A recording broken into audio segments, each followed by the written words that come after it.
je suis enceinte. David est troublé. Ah, tu es enceinte? Oui, je suis enceinte. Comment faire? Parce qu'il a commis un adultère. Il a pris la femme mariée. Il a pris une femme qui appartenait à un autre homme. Si cette femme n'aurait pas été mariée, David ne commettrait pas adultère. Mais il a commis adultère parce que Bathsheba appartenait à un autre homme. Donc David a commis adultère parce qu'il a pris une femme mariée. Si elle aurait été célibataire, David n'allait jamais commettre adultère. Alors, maintenant, voyant qu'il enceintait la pauvre femme, David cherchait un moyen comment faire. Alors il a commencé à bosser et décider.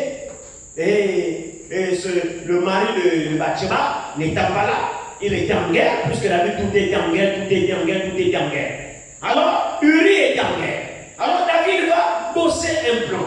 Il va dire, bon, pour que cette affaire ne soit pas découverte, pour qu'on ne sache pas que c'est moi, parce que son mari n'est pas là, son mari est au front. Donc cette femme est seule. Son mari n'a pas laissé enceinte. Alors, maintenant, si son mari vient, trouve enceinte, et qu'on la voit enceinte, l'histoire va s'éclater et puis le rejet serait marié. Alors, il faut que je trouve un moyen. Le moyen qu'il a trouvé, c'était lequel? C'était d'appeler Uri, le mari. Il a dit, bon, viens.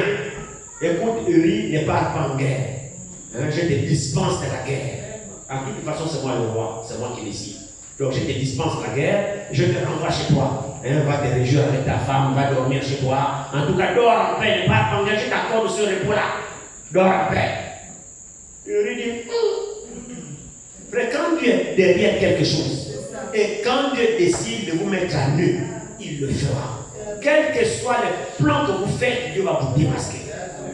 Et ce qui est bien, c'est que Apocalypse dit que Dieu châtie tout ce qu'il aime. C'est-à-dire que si tu es une fille de Dieu, tu es un fils de Dieu, Dieu doit te châtier. Dieu doit te corriger pour ce que tu as fait. Même si tu l'as fait en cachette, tu penses te tirer l'affaire. Mais comme Dieu t'aime et Dieu ne veut pas te perdre, Dieu permettra que ce que tu as fait en cachette soit connu. Dans quel but? Pas dans le but de te détruire, mais dans le but de te corriger pour que tu reviennes sur le droit chemin parce que Dieu t'aime.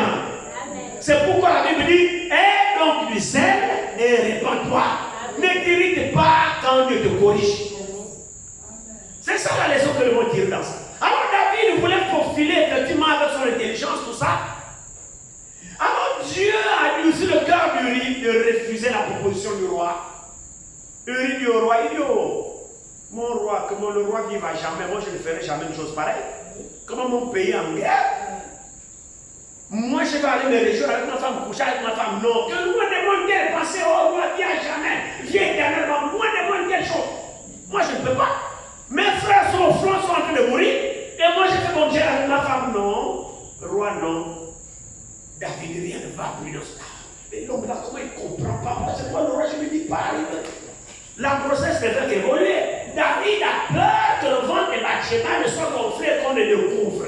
Donc tout ça, David se bagarrait pour dissimuler son péché. Ah, mais c'était sans compter avec Dieu. Dieu savait ce qu'il devait faire de David. Dieu sait ce qu'il va faire de toi. Ah, Dieu sait ce qu'il va faire de nous. Je vous dis que Dieu sait ce qu'il va faire. Amen. Nos petits calculs ne tiennent pas devant lui. Dieu connaît. C'est ce qui fait que je l'aime. Quels que soient nos plans, il connaît tout. Amen. Et tout ce qu'il fait toujours bon pour nous. Même si ça fait mal, c'est bon pour nous. Alors David est en train de travailler. Comment je vais faire? Uri a signé, je ne parle pas. Il cherche une autre stratégie. David fait le sang pas dans sa maison. Il tourne, il retourne, il tourne. Comment je vais faire? Parce que la grossesse ne fait qu'évoluer. Il cherche la stratégie, il calcule le plan. Je fais comment? Ramenez-moi Uri ici. Uri revient, il dit, bon, maintenant je vais donner à Uri à boire. Comme ça, il sera bourré. Et quand il sera bourré, il sera plus conscient. Il est obligé d'aller chez lui. Il a fait manger Uri à la table du roi. Il a donné le vin du roi. Il a bu tout ça. Non, bois, mon fils. C'est moi le roi. Uri a mangé, il a bu. Bon, maintenant, mon fils, rentre chez toi. Rentre chez toi, va te reposer. Tu comprends, mon fils, rentre chez toi. Il ferme la porte. Uri sort, il s'assoit là. Au bar village, le roi dehors, là, pour tout. Avec son vin bourré, il s'assoit là, il ne parle pas chez lui. On vient dire au roi, Roi, oui. Uri, il est où? Il est là à la cour, le roi, il est là. Il est là, non, il est là à la cour. Il dit, oh, l'homme là veut faire quoi? Ok, il s'est fâché. Il a dit, tu vas voir ce que tu vas voir. Alors, il a écrit une lettre. Bon, comme tu veux la guerre, tu vas aller à la guerre.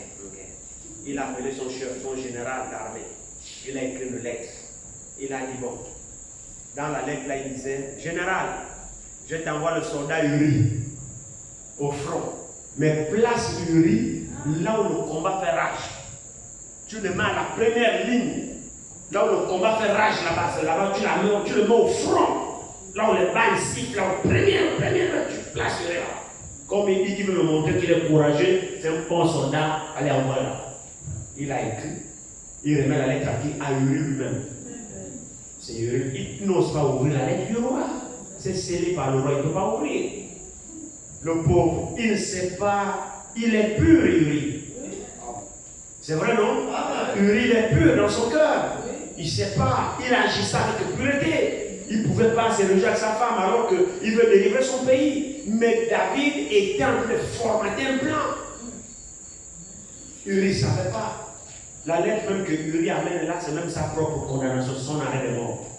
Il amène la lettre, il remet au général. Général, voici la lettre que le roi a envoyée. Le général lit, il lit, regarde. Il dit, oh. Il dit, ok, c'est le roi qui a dit, bon, mon fils, viens.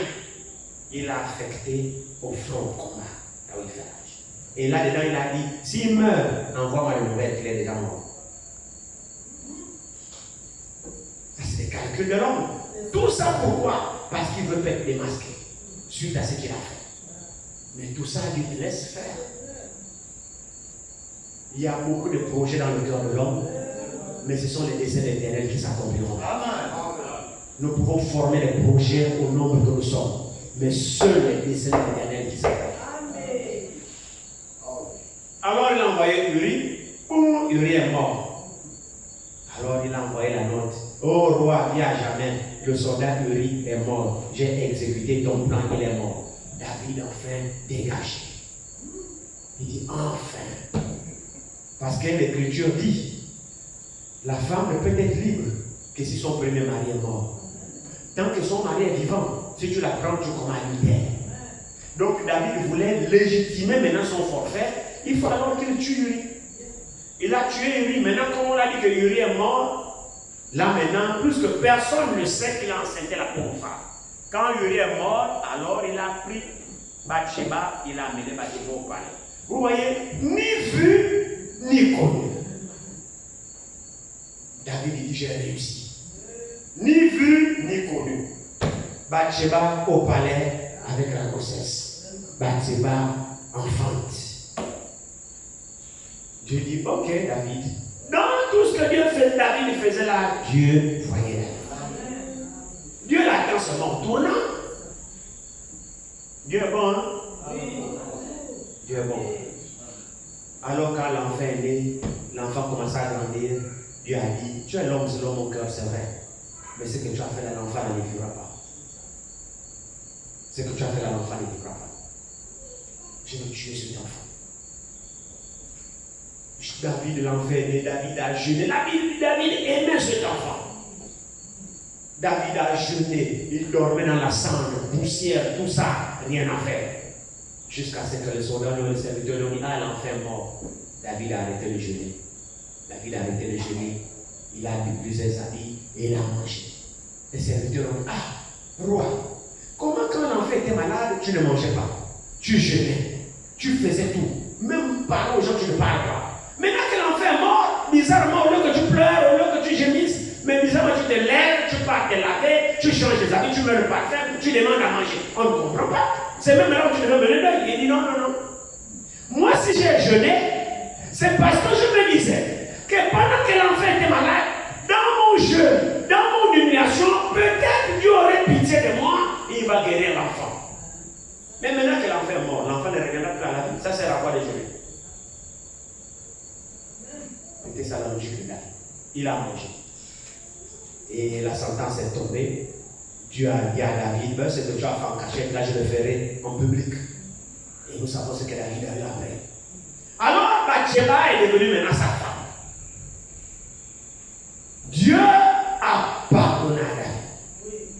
Quand David a fait cela, Uri est mort. David a dit, c'est bon. Maintenant, je peux prendre la femme de David, de Uri. Dieu a envoyé le prophète avec une sagesse. Nathan est venu chez David. Oh roi, salut, oh homme de Dieu, bonjour, comment? Il dit, dis-moi, comment tu trouves cette histoire-là, roi David? Comment tu trouves cette histoire? Il dit, oui, raconte-moi l'histoire. Il dit, mais il y avait un homme qui avait beaucoup de brebis, plein, un grand troupeau de brebis. Et puis son voisin n'avait qu'une seule brebis.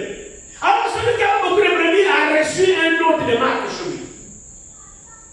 Il a reçu un étranger qui se chez lui. Alors au lieu de prendre l'une des brebis tuées pour préparer à son invité, mais cet homme-là, ce qu'il trouve bon de faire, c'est d'aller prendre la seule brebis du voisin.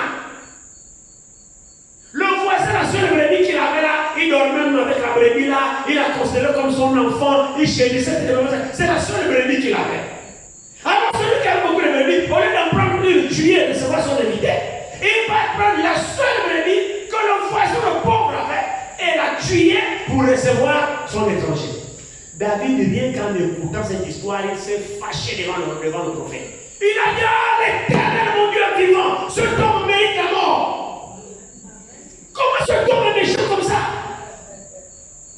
Mais il va mourir, il va mourir. Le prophète dit doucement, l'homme là c'est toi.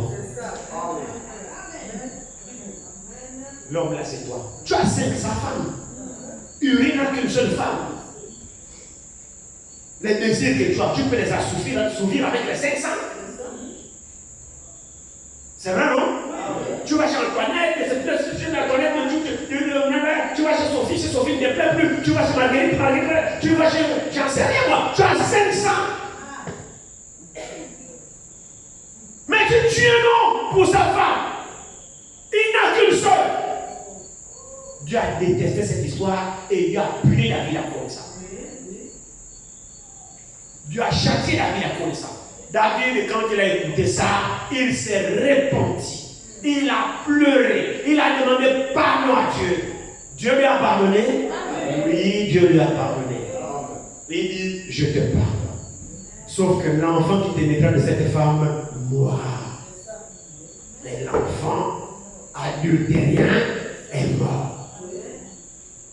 Et maintenant, quand cet enfant est mort, Dieu a répandu la leur. Bathsheba est devenue la femme légitime de David. Et c'est par cette femme que Salomon est né. Comme Dieu fait les choses comme ça. C'est par Bathsheba que Salomon est né. Salomon qui a succédé à David sur le trône. Qui peut comprendre ça? Et pourtant, David avait des enfants qui étaient nés d'une femme légitime, des femmes qui n'étaient pas problématiques. Il en avait 500, il avait plusieurs enfants. Mais Dieu a choisi de succéder à David, la femme problématique. C'est l'enfant de cette femme que Dieu dit, moi c'est Salomon. Frère, la justice de Dieu n'est pas notre justice. Les gens pouvaient s'élever comme Salomon, ta mère est adultère, tout ça. Frère, Salomon n'était pas pur. Et les autres ne voyaient pas de mon œil. Mais c'est ça le choix de Dieu. Ce qui fait que ce que l'homme regarde, c'est pas ce que Dieu regarde. La façon dont l'homme juge, c'est pas comme ça que Dieu juge. Frères et sœurs, les pensées de Dieu dépassent l'homme. Même si je fous, les choses semblent logiques, mais ce n'est pas la logique de Dieu. Qui va comprendre ça? Qui va accepter ça? La femme est l'enfant de Bathsheba. La femme adultère. C'est l'enfant là que Dieu dit sur lui. Qui va être sur ton trône. Abandonne dans les mains de Dieu. Les choix de Dieu sont toujours les meilleurs. Et de toutes les façons, Dieu ne nous consulte jamais avant de faire le choix. Les choix de Dieu sont les meilleurs. Vraiment marcher avec Dieu, frère. Il faut oublier votre pensée. et me suivre simplement. Alors, c'est ce Salomon-là que Dieu a choisi. Vous savez, c'est Dieu qui a choisi Salomon. C'est Dieu qui a choisi Salomon au trône. C'est Dieu. Et David aimait Salomon. David aimait Salomon. Et Dieu aimait Salomon. Et Dieu a fait le choix de Salomon pour succéder au trône de David. Alors, Salomon maintenant, en accédant au trône, dans le texte que nous avions lu, on a souvent fait un tour en arrière pour voir l'objet de Salomon. En accédant au trône, effectivement, alors, David est mort, Salomon a pris le trône. Et quand Salomon devient roi, il va monter, il n'y avait pas de temple encore de l'Éternel, on sacrifiait, on adorait sur les montagnes, les lieux élevés. Salomon va aller sacrifier à Dieu sur une des montagnes élevées. Il va sacrifier 1000 bœufs, parce qu'il venait de devenir roi. 1000 bœufs. Après ces sacrifices-là, Salomon va dormir. Et dans le songe, Dieu apparaît à Salomon. Dieu dit à Salomon, demande ce que tu veux. Salomon demande tout ce que tu veux, je te le donnerai. Salomon,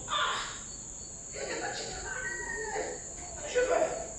Dieu lui demande ce que tu veux. Quelle grâce. Vous vous souvenez de la sœur Akiraït, non? La sœur Akiraït. Vous connaissez son témoignage, non? Hein? Dieu aussi a dit à Frère Branham, dit à cette sœur Akiraït qu'elle demande ce qu'elle veut. Frère Branham prêchait, la sœur disait Amen pendant que les gens boudaient, et criaient la prédication de Frère Branham. La sœur Akiraït disait Amen, Amen, parce que je le crois, Amen, Amen devant la foule. Alors ça me montre que c'est important de ponctuer Amen. Vous qui n'aimez jamais dire Amen quand la parole sort, vous-même là-bas. Akiraït disait toujours Amen, Amen à la parole, Amen à la parole. Alors ces Amen ont touché Dieu, elles honoraient Dieu. Elle ne s'attendait pas à ce que ça amène là être récompensé. Alors Dieu dit à son prophète, il dit mon serviteur, demande à cette femme-là qu'elle demande ce qu'elle veut. Dis-lui tout de suite qu'elle demande ce qu'elle veut. Qu'est-ce qui a touché Dieu? Les amens. Vous croyez à ce témoignage? Moi je le crois, c'est Frère Branham qui le dit. Moi je le crois. Les amens, la Akiraït, ont touché Dieu et Dieu lui a dit demande à la femme là qu'elle demande ce qu'elle veut. Et Frère Branham dit si elle aurait demandé la présidence des États-Unis, Dieu la lui aurait accordé. Parce que c'est Dieu qui dit, c'est pas Akiraït qui demande. C'est Dieu qui dit de lui de demander ce qu'elle veut. Mais voyez-vous pas ce que Dieu a dit à Salomon? Alléluia. Le même Dieu demande à Salomon, demande ce que tu veux. Alors que Salomon n'a rien demandé. Dieu lui demande ce que tu veux. J'ai toujours dit, frère, que quand je dis ça à une personne, c'est une personne dont le cœur est attaché à Dieu. Parce que Dieu voit les cœurs, il sonne les reins. Nous qui sommes jamais là, Dieu ne viendra pas venir ça. Ne vous inquiétez pas. Dieu est bien plus sage que ça. Où nous sommes jamais remplis de corruption, tout ça. Dieu va venir et demander ce que tu veux. C'est faux. Dieu est bien plus sage que ça. Tu vas demander la vengeance de tes ennemis, tu vas demander à tes riches, tu vas demander les avions. Il n'y aura rien de Dieu que tu vas demander. Mais Dieu ne demande ça qu'à quelqu'un que Dieu règne dans son cœur. La Bible dit ici que Salomon aimait l'Éternel. C'est vrai, non? Allez ici.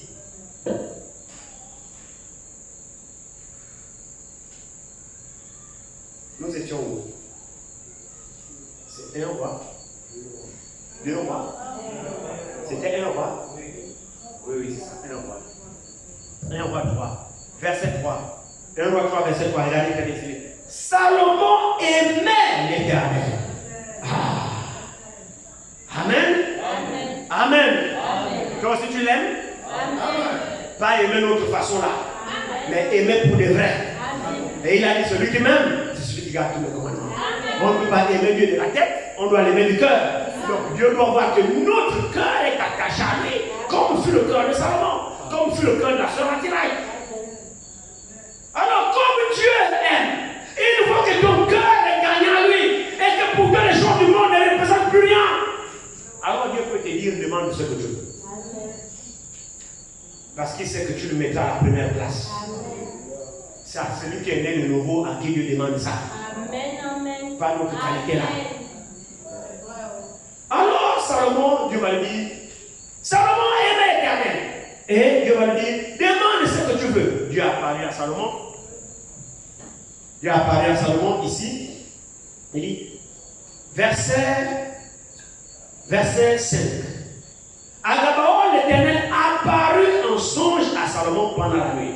Et Dieu lui dit, demande ce que tu veux que je te donne. Salomon me mettait surpris d'une telle demande. Salomon était surpris.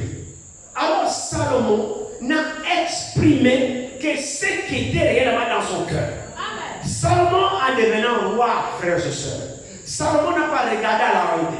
Salomon n'a pas regardé à la gloire. Salomon n'a pas regardé au bien qu'il va voir. Mais Salomon a pesé la responsabilité qui désormais reposait sur ses épaules. Salomon a compris que maintenant ce peuple est sous ma direction.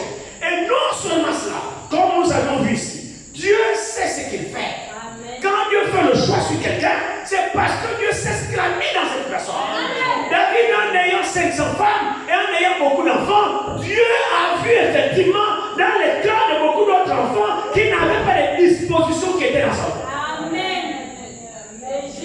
C'est vrai, frère. Amen.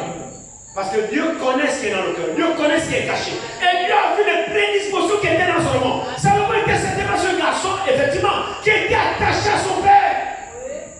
Qui était attaché à son père. Salomon observait comment son père dirigeait Israël. Salomon observait effectivement comment David, son père, plaçait Dieu à la première place. Salomon regardait cela. Amen. Salomon a appris comment diriger le peuple. Salomon a regardé comment David craignait l'Éternel. Comment l'Éternel était avec son père David. Comment l'Éternel délivrait David de toutes les guerres, de tous les plans, de tous les obstacles. Salomon observait comment Dieu tenait son père dans la main. Amen. C'est vrai, frère. Salomon regardait. Il voyait comment le cœur de David était attaché à l'Éternel. Oh, c'était les enfants du roi. Ils étaient tous au palais. Est-ce que c'est vrai? Amen. Ils étaient tous au palais, tous grandissaient avec le roi ici. Un grand palais, c'était David. Un grand roi, donc tous ses enfants sont au roi dans le palais de Marie. Donc il voyait l'enfant qui s'intéressait aux affaires du roi. Amen. Les autres ne s'en occupaient pas. Salomon, lui, il rêvait seulement prendre la place de son père pour les gars, les autres et tout. Non, non. Mais Salomon, lui, il était assis à côté de papa. Et il voyait comment David craignait l'Éternel. Alléluia. Amen. Oui. C'est vrai, frère. C'est comme Moïse. Il a pris le jeune garçon Josué. Josué était attaché à Moïse. Amen. Et pourtant, il y avait beaucoup de gens à côté de Moïse. Beaucoup de gens à côté de Moïse. Mais Josué était particulier. Josué était particulier. Josué partait avec Moïse dans la tente d'aspiration pendant que les autres restaient derrière. Josué était de ses fidèles serviteurs. Et vers la mort de Moïse, quand Dieu a dit à Moïse, bientôt tu vas partir, Moïse a prié. Éternel, choisis toi-même qui tu vas établir sur ton peuple. Choisis toi-même, parce que moi je m'en vais. Il y a beaucoup de gens qui sont autour de moi, il y a plein. Dieu lui dit, prends Josué. C'est sur lui à l'esprit. L'esprit qui est sur toi là est sur Josué. Prends Josué. Donc c'est Dieu, l'affaire de Dieu, c'est Dieu lui-même. Et quand nous servons Dieu avec les capacités qu'il a mis en chacun de nous. Alléluia. Amen. Donc Salomon avait quelque chose de différent que les autres. C'est que Salomon s'intéressait au Dieu de son père. Salomon s'intéressait à comment son père dirigeait le royaume. Salomon s'intéressait à comment David mettait à la première place tout ce qui concernait Dieu. Salomon observait son papa. Et c'est un vieux. Tous les enfants sont avec lui et voyaient l'enfant qui était attaché à lui. S'il a choisi Salomon, c'est pas parce que Salomon était le plus beau. Non, c'est parce qu'il avait les dispositions qui étaient dans Salomon. David était un homme selon le cœur de Dieu. S'il a choisi Salomon, c'est parce qu'il a les dispositions qui étaient dans le cœur de Salomon. C'est comme vous êtes parents. Quand nous sommes parents, on a beaucoup d'enfants. Les parents connaissent leurs enfants. Amen. Il y a un enfant que tu peux dire, lui là, je peux lui faire confiance. Amen. Lui là, non. Non, lui là, non, laisse ce Seigneur. Et Et pourtant c'est ton enfant. Hein? Mais tu dis non, lui, c'est ça. Non, lui, laisse-le. Mais c'est ton fils, oui, c'est le mien. Mais laisse-le là où il est. Pour ça que tu dis, prends-le là-bas. Prends-le là-bas. Est-ce que les parents peuvent me témoigner ça? Les parents aussi, c'est que j'ai dit vrai? Oui. Oui. Le nombre d'enfants que nous avons, tous ne sont pas pareils.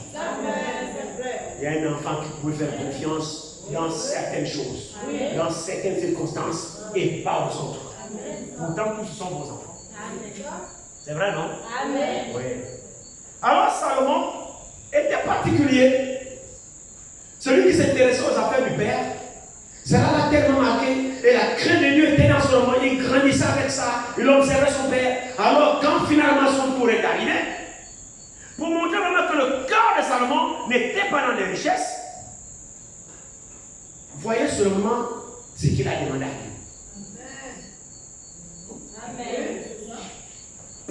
C'est-à-dire, vos demandes révèlent ce qui est en vous.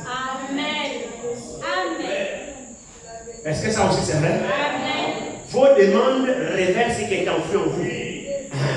C'est ça là, on connaît ce qui est en vous, c'est quand vous demandez. Si vous demandez là, ce qui est en vous. Quand même, c'est quand même Dieu qui demande tout ce que tu veux, que je te donne. C'est Dieu ici. C'est pas un manqueur.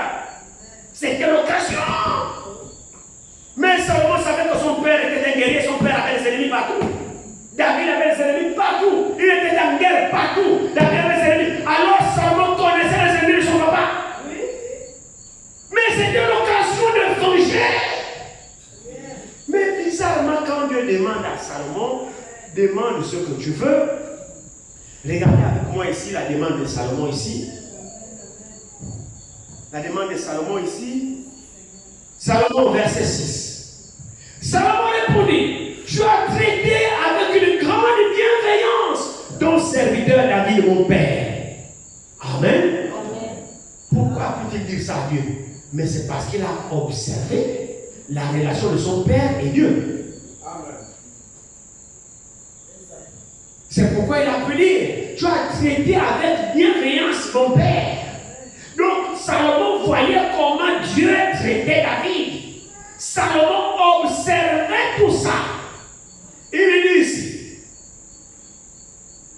tu as traité avec une grande bienveillance ton serviteur David mon père, parce qu'il marchait en ta présence dans la fidélité, dans la justice, et dans la droiture de cœur envers toi. Il a dû observer tout ça. Je ne sais pas si on est bien d'accord. Tu lui as conservé cette grande bienveillance et tu lui as donné un fils qui est assis sur son trône, comme on le voit aujourd'hui. Maintenant, Éternel, mon Dieu, tu as fait régner ton serviteur à la place de David, mon père. Et moi, je ne suis qu'un jeune homme. Je n'ai point d'expérience. Ton serviteur est au milieu du peuple que tu as choisi. Ça, David aussi, Salomon aussi le reconnaissait.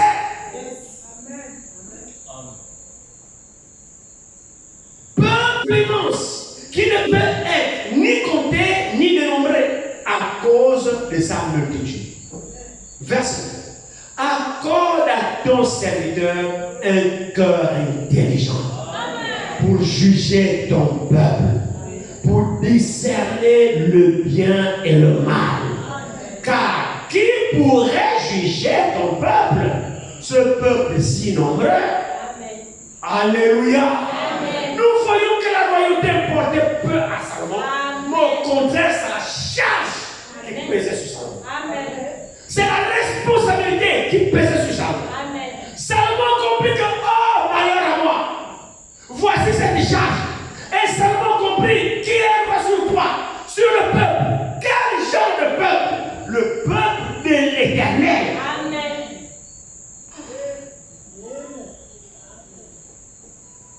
Salomon a réalisé beaucoup de choses qui ont défilé dans son cœur en ce moment précis. Frères et sœurs, les biens ne représentaient rien, la gloire ne représentait rien, les richesses ne représentaient rien, parce que Salomon savait qu'il était comptable de ce peuple. Et c'est le peuple de Dieu. Et il faut le juger équitablement. Sinon, tu as affaire à Dieu. Amen. Salomon a regardé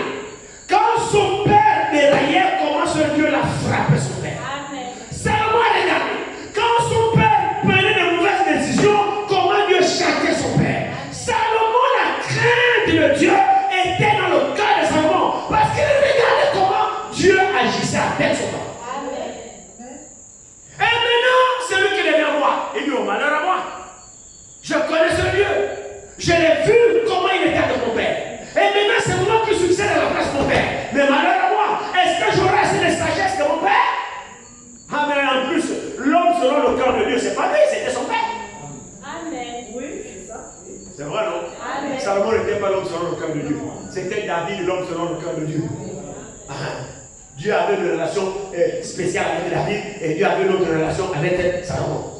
Chacun a sa relation. On n'est pas tous pareils devant Dieu. J'ai dit, hein, on n'est pas tous pareils devant Dieu. Chacun de nous a sa relation avec Dieu. Oui, c'est sûr ça. C'est sûr. La façon dont Dieu va traiter David, c'est pas comme ça que Dieu va traiter Salomon. C'est pas comme ça, mais c'est sûr, frère. C'est sûr. On est différents devant Dieu. Alors Salomon s'était craint à gagner son cœur. Il a dit non. C'est ton peuple que tu as fait sortir. J'ai vu comment tu as agi. Je sais comment tu as été bon. Je sais aussi comment tu châtiais mon père. Maintenant, moi je suis là, Seigneur. Je n'ai pas de sagesse. Je ne suis qu'un jeune homme. La responsabilité est grande. C'est tellement lourd. Ne me laisse pas décider. Ne me laisse pas jouer le malin. Ne me laisse pas faire ce que je veux parce que je suis devenu roi. Seigneur, aide-moi. C'est ton peuple à toi. Parce que David, Salomon a compris que toute fausse décision que Salomon appliquerait aurait des conséquences. Alors Dieu ne me donne pas la richesse. Ne me donne pas l'argent. Je ne veux pas tout ça. Mais donne-moi un cœur intelligent. Un cœur intelligent. Pour que je sache comment conduire ton peuple. Pour que je sache comment juger ton peuple. Je ne veux pas être un dictateur sur ton peuple. Je ne veux pas être un bourreau autant pour moi. Le peuple de Dieu doit être conduit selon Dieu. Amen. Frères et sœurs, ce que nous avons besoin, c'est de la crainte de Dieu gagner nos cœurs. Amen. Le même peuple de Dieu existe encore aujourd'hui. Le même peuple de Dieu, Dieu veille sur son propre peuple. Et Dieu ne veut pas qu'un homme fasse ce qu'il veut à la tête de son peuple. Amen. Dieu ne veut pas ça.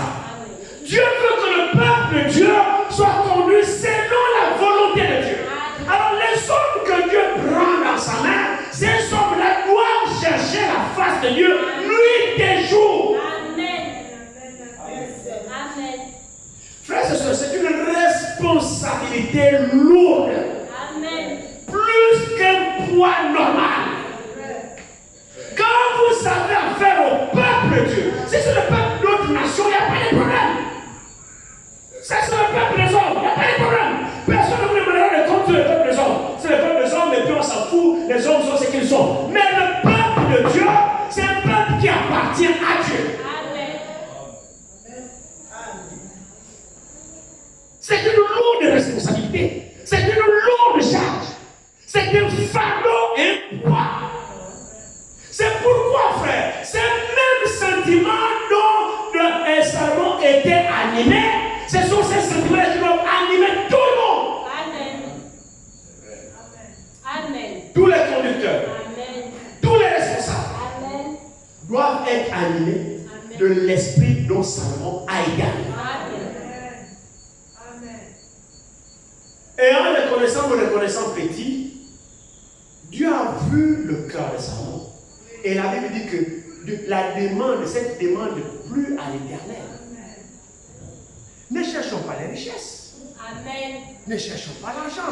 Amen. Ne cherchons pas la vaine gloire. Amen. Ne cherchons pas à être acclamé des gens. Amen. Ne cherchons pas la popularité. Ne cherchons pas qu'on dise c'est. Ne cherchons pas tout ça. On n'a pas besoin de ça. Cherchons la sagesse qui vient de Dieu. Amen. Cherchons l'intelligence qui vient de Dieu. Ce qui est merveilleux ici, frère, c'est que le Dieu qui nous a appelés nous connaît nous tous. Amen. Quand nous faisons la course pour les biens matériels, quand nous faisons la course pour être leader, quand nous faisons la course pour avoir ceci, avoir tel poste, avoir tel frère, nous ne savons pas ce que nous faisons. Amen. Amen. Que Dieu ait réellement pitié de nous. Ce qu'on a besoin, c'est de la crainte de Dieu. Une fois on a la crainte de Dieu, alors Dieu ne s'en parlerait de nous pour conduire son peuple. Des besoins que Dieu a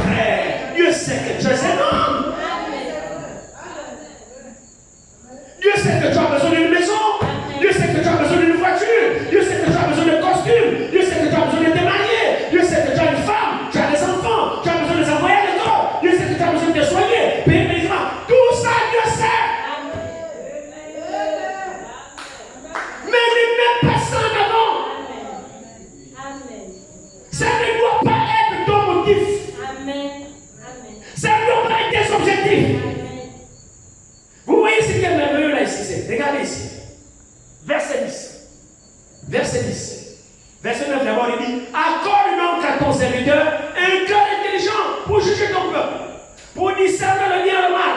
Car qui pourrait juger ton peuple? Ce peuple si nombreux. Verset 10. Cette demande de Salomon plut au Seigneur. Et Dieu lui dit, puisque c'est là ce que tu demandes, puisque tu ne demandes pour toi ni une longue vie, une longue vie sans Dieu, ça sert à quoi? Ni une longue vie, ni les richesses, ni la mort de tes ennemis, et que tu demandes de l'intelligence pour exercer la justice, verset 12, voici, j'agirai selon ta parole. Amen. Amen. Je te donnerai un cœur sage et intelligent, de telle sorte qu'il n'y aura eu personne avant toi et qu'on ne verra jamais personne de semblable à toi. Verset 13. Je te donnerai en outre ce que tu n'as pas demandé. Amen. Il y a pas un amen là. Amen. Alléluia. C'est Dieu lui-même qui dit ici. Ce que tu m'as demandé là, je te donne ça. Et je te donne ça vraiment de façon excellente. Alléluia. Mais à part ça, c'est ça la même. À part ça, amen. Je sais que tu es un homme. Oui. Salomon avait 1000 femmes. Oh Jésus. Oh. Son père avait 500. David, lui le fils, il en avait 1000. Vous le savez? Amen. Salomon avait 1000 femmes. Son père David avait 500 femmes. Dieu lui dit, en outre ce que tu as demandé, je vais te donner ce que tu n'as pas demandé, mais que je sais que tu as besoin. Amen. Merci Seigneur.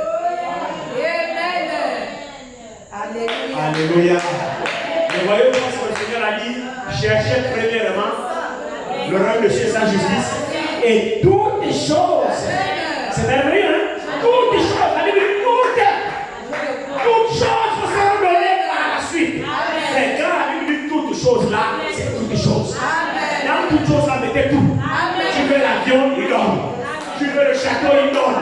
Tu veux quoi? C'est toutes choses. Une fois que tu es sauvé, tu cherches d'abord le royaume de sa justice, tu es sauvé. Le reste là, Dieu va te donner en quantité industrielle. C'est que Dieu précède d'abord lui sa place. Une fois sa place est assurée, il a gagné ton cœur. Mon frère, les biens là, tu seras même fatigué. Amen.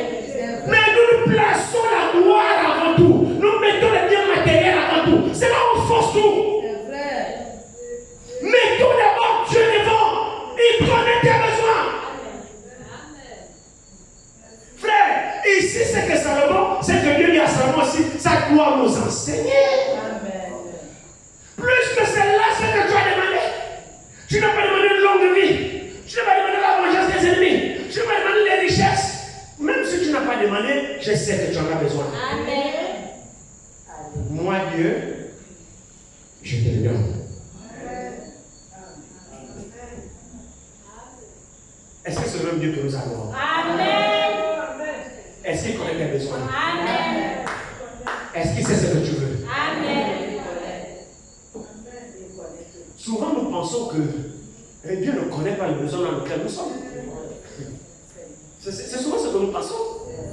Frère, Dieu connaît ce que tu veux. Amen. Mais c'est vrai. Il connaît ce que tu veux. Et il sait même ce qui est bon pour toi. Oui. Il connaît. Il sait quand il va te le donner. Cherche-le d'abord. Cherche-le d'abord. Mets-le à la première place. Occupe-toi de lui. Amen. Lui s'occupera de toi. Amen. Salomon a cherché la volonté d'abord de Dieu, a cherché d'abord à plaire à Dieu. Amen. Alors Dieu lui dit ici, voici j'agirai selon, verset 12, selon ta parole. Je te donnerai un cœur sage et intelligent, de telle sorte qu'il n'y aura eu personne avant toi et qu'on n'en verra jamais personne de semblable à toi. Je te donnerai en outre ce que tu n'as pas demandé, des richesses, de la gloire, de telle sorte qu'il n'y aura pendant toute ta vie aucun roi qui soit ton pareil. Amen. Maintenant, ce n'est pas un effet d'annonce. Est-ce que Dieu l'a fait? Amen. Dieu a donné à Salomon la richesse. Amen.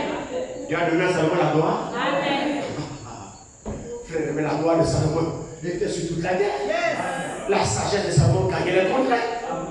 Les gens venaient de partout pour raconter à Salomon des biens. Et le règne de Salomon, c'était un règne de paix. Pas de guerre, pas de seul coup de fusil.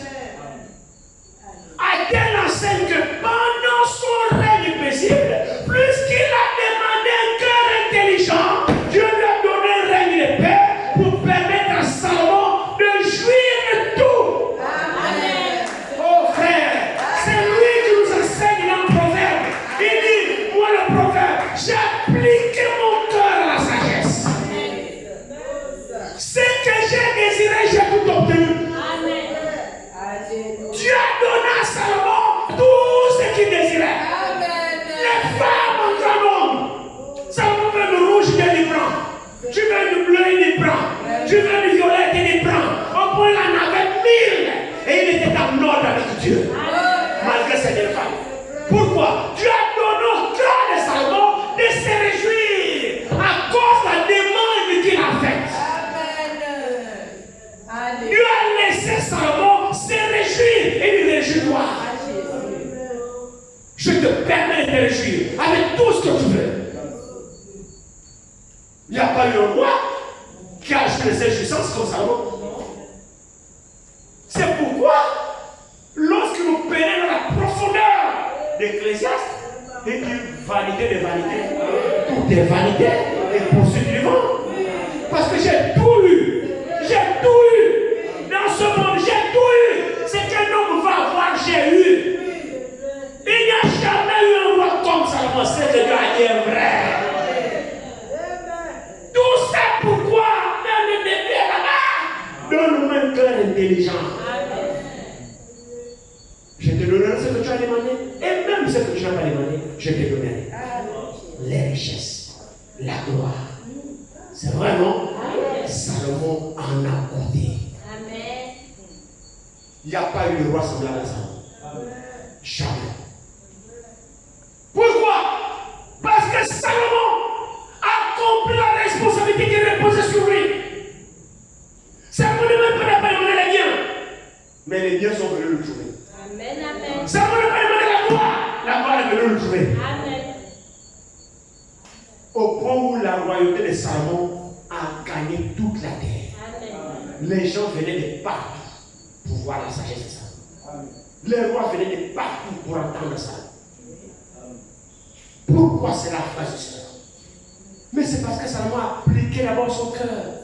L'a donné à Dieu. Amen. Prends mon cœur. Et nous voyons ici que c'était tellement difficile parce que la sagesse, il la faut pour conduire le peuple. Amen. Quand vous êtes appelé à juger le peuple de Dieu, il vous faut un gros cœur. Amen. Et une sagesse qui vient de Dieu. Amen. Vous entendrez tout. Vous encaisserez tout. Vous devez avoir un gros cœur. Et ça, c'est pas vous. C'est à Dieu de vous le donner. Amen. C'est à Dieu de vous rendre capable. Sinon, vous n'y arriverez pas. Amen. Vous ferez face à toutes sortes de problèmes. Vous ferez face à toutes sortes de difficultés. Il vous faut l'aide du Seigneur. Amen. Vous n'arriverez pas. Pourquoi? Vous n'êtes qu'un homme. Amen. Vous avez besoin de Dieu pour vous aider à cette tâche. Sinon, vous n'y arriverez pas. Regardez ici. Regardez. Poursuivons un petit peu la lecture ici. Vous allez voir que la prière de Salomon l'a beaucoup aidé. Observez très bien ici. Il dit, continuez un petit peu la lecture pour voir, juste après sa prière, le premier cas auquel il fait face. Verset 14. Et si tu marches dans mes voies, en observant mes lois et mes commandements, comme l'a fait la vie de ton père, je prolongerai tes jours.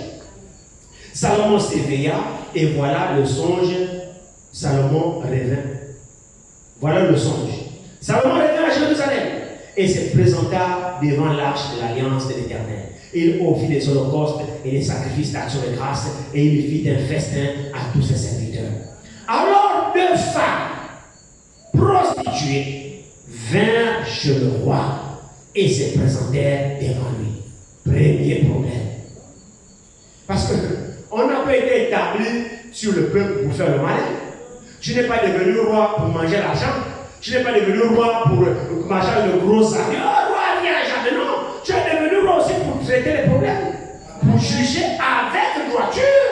Pour rendre la justice au peuple. Celui qui a tort, tu dis qu'il a tort. Celui qui a raison, tu dis qu'il a raison. Tu n'acceptes pas les présents. Tu ne maltraites pas l'opprimé. Tu dois juger avec droiture et avec justice. C'est pour ça aussi qu'on a établi quelqu'un. C'est pour dispenser la droiture et la justice. Et n'est pas pour faire des compromis parce que tel est ton ami, tel est ta copine, tel est ton copain. Non, c'est pas pour ça qu'on est établi. C'est pour juger le peuple dans la droiture, dans la justice, selon la volonté de Dieu. Amen. Parce que si tu juges avec iniquité, tu vas frustrer les uns.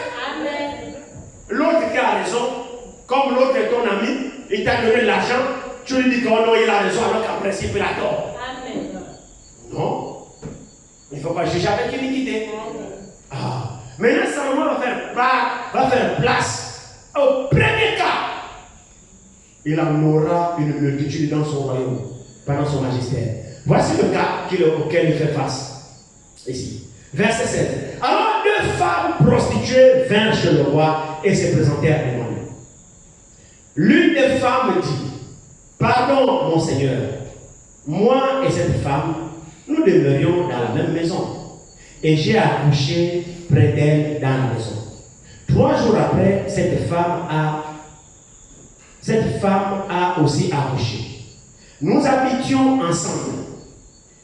Aucun étranger n'était avec nous dans la maison. Il n'y avait que nous deux.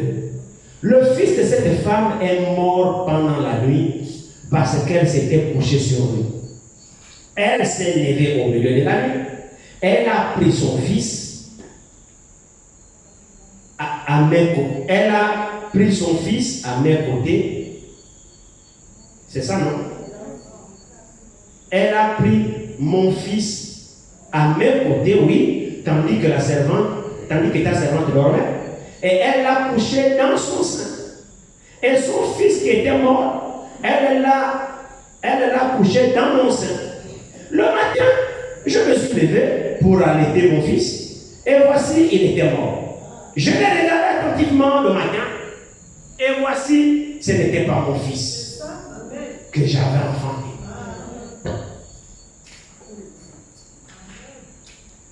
L'autre femme dit: au contraire, c'est mon fils qui est vivant et c'est ton fils qui est mort. Mais la première répliqua: nullement, c'est ton fils qui est mort et c'est mon fils qui est vivant. C'est ainsi qu'elle parlait devant le roi. Amen. Voilà le premier cas, monsieur le roi. C'est pour ça que tu as été établi roi. Maintenant, en justice. Et malheur à toi si tu juges avec combien. Devant un tel cas, Salomon va faire comment? Parce que les 2 femmes sont sincères. Frère, les 2 femmes sont sincères. L'autre a tué son enfant, une mère irresponsable. Elle tue son enfant. Au milieu de elle a dormi avec son gros poing sur le bébé. Elle est touchée, l'enfant l'a fait mort. Elle regarde l'enfant l'a fait mort. Maintenant, elle regarde la voisine avec son bébé. Elle dort sagement bien pour son enfant. Elle prend son enfant mort. Elle vole le bébé de l'autre. Elle demande de se coucher. Et elle tête maintenant le bébé de l'autre. Le matin, donc, se réveille. Elle veut têter son enfant. En faire mort. Mais ok. Attends, il faut que le matin vienne d'abord bien regarder. Elle regarde bien le matin, même s'il y a 3 jours de l'accouchement, j'ai eu le temps de reconnaître mon enfant. J'ai eu le temps de reconnaître mon bébé. Vous les femmes, vous savez ça, non? La journée, elle a regardé. C'est pas mon enfant. C'est faux. Hé, toi, elles sont les 2 dans la salle. Il n'y a que 2, il n'y a pas d'étranger. Maintenant, l'autre, la voleuse, elle regarde la bouille, non, c'est mon enfant, elle vient, elle regarde, ah, ça c'est mon enfant. Ah! Feu! Vous connaissez les bouches des femmes, non? Ah! Dans ce cas, c'est qui? Là. Non. Oh, c'est pas, qui va traiter ce problème? Le roi. C'est lui qui a le dernier mot. Alors c'est le roi. Roi, oui. Deux femmes viennent échauffer. En train de transpirer. Roi, doucement, frère, c'était fort. Salomon a joué. Parmi les deux, il y a une menteuse. Comment Salomon va savoir? Vous voyez que Salomon avait raison de dire donne-moi un cœur intelligent. C'est pour avoir des cas comme ça dans l'église. Il faut juger avec justice. Il ne faut pas faire des commis. Il ne faut pas faire des partis pris. Comment tu vas faire Salomon? Dieu seul connaît la vérité. Maintenant, si ton cœur n'est pas attaché à Dieu, c'est à Dieu qui va te révéler la vérité. C'est vrai, non? Alors, pour qu'il te révèle, il faut que ton cœur à toi soit attaché à Dieu, pas au bien.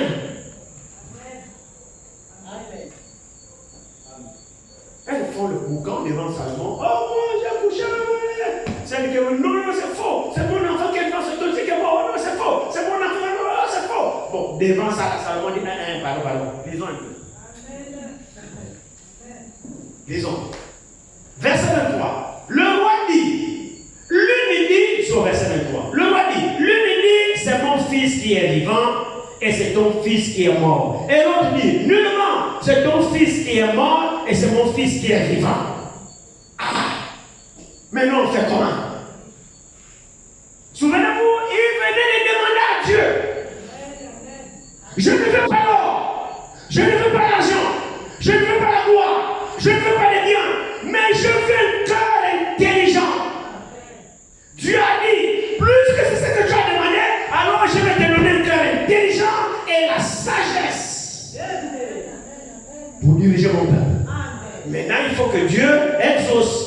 Voici maintenant le premier cas. Regardons ce que Dieu a donné à Salomon. Verset 24. Puis il ajouta, apportez-moi une épée. On apporta une épée devant le roi. Et le roi dit, coupez en deux l'enfant qui vit et donnez à la moitié à l'une et la moitié à l'autre.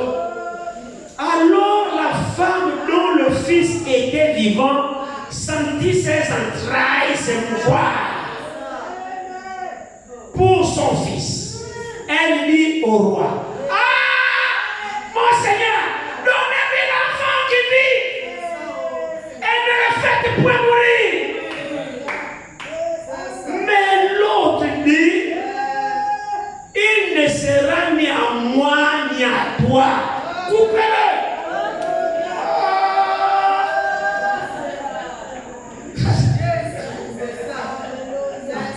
Vous voyez un peu? Ça c'est quelle maman? Tu as dit que c'est ton fils. Si tu es sûr que c'est ton fils, comment tu vas accepter ton couple?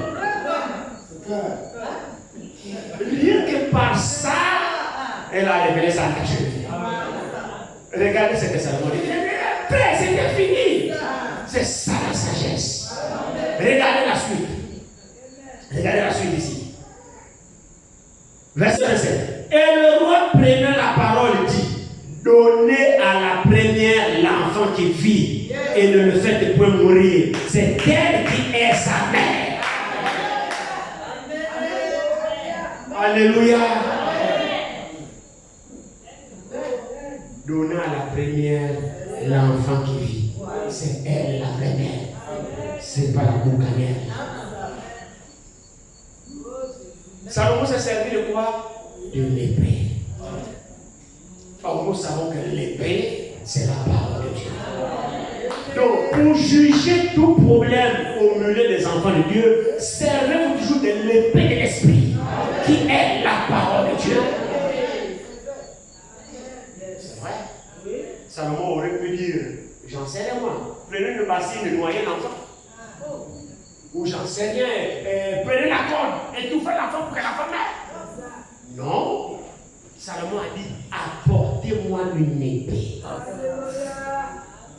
C'est-à-dire la parole de Dieu, qui qui discerne les intentions du cœur. La parole de Dieu qui révèle les secrets du cœur. Quand vous faites toujours usage de la parole, les secrets du cœur seront toujours révélés. Quand vous faites usage de la parole, Dieu démasquera ce qui est caché. Utilisez toujours la parole en tout temps, en toutes circonstances. Utilisez toujours l'épée et l'esprit. Dans tous les moments, ne vous écartez jamais de la parole. Salomon a dû faire usage de l'épée de la parole. Apportez-moi une épée. Parce que quand je vais utiliser la parole, elle révélera la vraie mère de l'enfant. Qui lui a donné cette sagesse, c'est Dieu. Alléluia. Continuez la lecture sur vous. À la suite de ce premier jugement, la nouvelle de la sagesse de Salomon est partie. La manière que le roi a traité ce problème, quelle sagesse que Dieu a. Premier test réussi. Montrant que Dieu était avec lui, parce qu'il a demandé à Dieu de lui accorder un cœur intelligent. Donc nous voyons, frères et sœurs, que lorsque nous faisons de Dieu la priorité, il connaît tous nos besoins. Il nous accordera tout ce qu'on veut. Arrêtons de mettre d'abord nos besoins devant. Même quand nous prions, ne mettons pas toujours nos besoins devant. Cherche d'abord la volonté de Dieu. En toutes choses, recherchez toujours la volonté de Dieu. Et le reste, Dieu le fera. Dieu le fera. Salomon, en demandant la volonté de Dieu, Dieu lui a accordé ce qu'il n'a pas demandé, mais qu'il avait besoin. Ceci montre que Dieu connaît nos besoins. Je te donnerai ce que tu n'as pas demandé. La richesse, la gloire. Il n'y a pas eu un roi plus riche que Salomon sur la terre. Il n'y a pas eu un roi plus sage que Salomon sur la terre. Personne. Il n'y a pas eu un roi qui a régné 40 ans en Israël sans la guerre. C'est Salomon. Son royaume était paisible. Dieu a mis tous ses ennemis en paix avec lui pendant 40 ans. Salomon a régné. Il s'est rassasié de biens. Il a eu tout ce qu'il voulait. Pourquoi? Parce que son cœur à lui s'était attaché à l'Éternel. Dès l'accession au trône, la Bible dit Salomon aimait l'Éternel. Donc si tu l'aimes, Amen. si tu l'aimes aussi, mets-le à la première place. Amen. Priez pour vos conducteurs, Amen. qu'ils aient les mêmes sentiments que Salomon. Qu'on ne monte pas ici pour chercher la gloire. Amen. Qu'on ne monte pas ici pour chercher l'argent. Amen. Qu'on ne monte pas ici pour se faire voir. Amen. Qu'on ne monte pas ici pour être un grand quelqu'un. Mais qu'on monte ici pour servir le peuple de Dieu. Que de telles pensées puissent animer des véritables mandataires de Dieu. Amen. Pas des gens qui se bagarrent pour être derrière la chaîne, qui se bagarrent pour... Non, non, non, non, non. Nous voulons des Salomon. Amen. Alléluia. Amen. Nous voulons des Salomon. Amen. Qui mettent Dieu à la première place. Amen. Qui dirigent le peuple droitement. Amen. Pour nos biens, ne vous inquiétez pas. Amen. Dieu prendra soin de nous. Amen. Il ne nous laissera pas mourir, ne nous laissera pas mourir de faim. Amen. S'il l'a fait à Salomon, il le fera tout homme. Amen. Je mets en première place. Amen. Il y avait beaucoup de choses qu'on devait voir là-dedans, mais on va s'arrêter par là, il s'est fait tard. Que Dieu vous bénisse. Amen.